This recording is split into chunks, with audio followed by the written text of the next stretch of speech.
Actually এইটো কেৰালাৰ পৰা আইডিয়াটো পাইছিলোঁ, গতিকে তাতে মানে কেৰালা বেছিভাগ মানুহবিলাকে এইটো কামেই কৰে। তাৰ পৰা মানে কি আমি কাম কৰিলোঁ, যেতিয়া মানে বস্তুটো আইডিয়াটো পালোঁ, পাই পেলাই আমি মানে ভাবিছোঁ যে নিজে এটা কৰি চাওঁ। গতিকে আমি মানে এটা তেনেকৈ ৰাইজক মানে কম খৰচৰ ভিতৰত এটা মানে কাম সোনকালে সমাধান কৰিব পাৰে। ইটাতকৈ আমাৰ এইটো মোটামুটি 60-55% কমত পাই যায় আৰু মজুতিটো পূৰা পাব। আৰু আপোনাৰ 25-30 বছৰলৈকে কোনো চিন্তা নাই। এনে ইটাৰা বনালে 30-40 বছৰ তেনেকুৱাই যায়।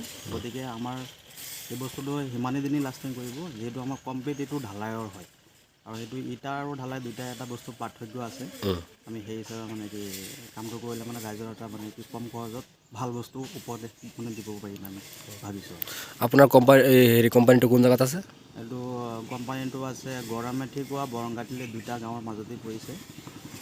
এইটো ৰূপহীৰ পৰা আমাৰ পূবফালে 3 কিলোমিটাৰমান আহিলে আমাৰ কোম্পানীটো পাই যাব। আৰু আপোনাৰ নাম কি? মোৰ নাম ৰচিদুল হক।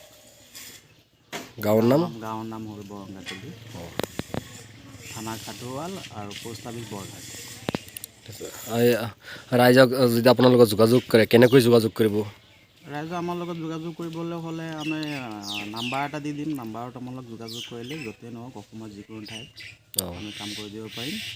অতি কম দামত কৰিব ন? অতি কম দামত কামটো কৰি দিব পাৰিম। খালি আপোনাৰ বস্তু মালিকে একো দিব নালাগে। আমি ৰেডিমেড মানে ধৰি লওক কামটো কমপ্লিট কৰি দিম, মালিকে খালি ফিটাটো মাৰিব।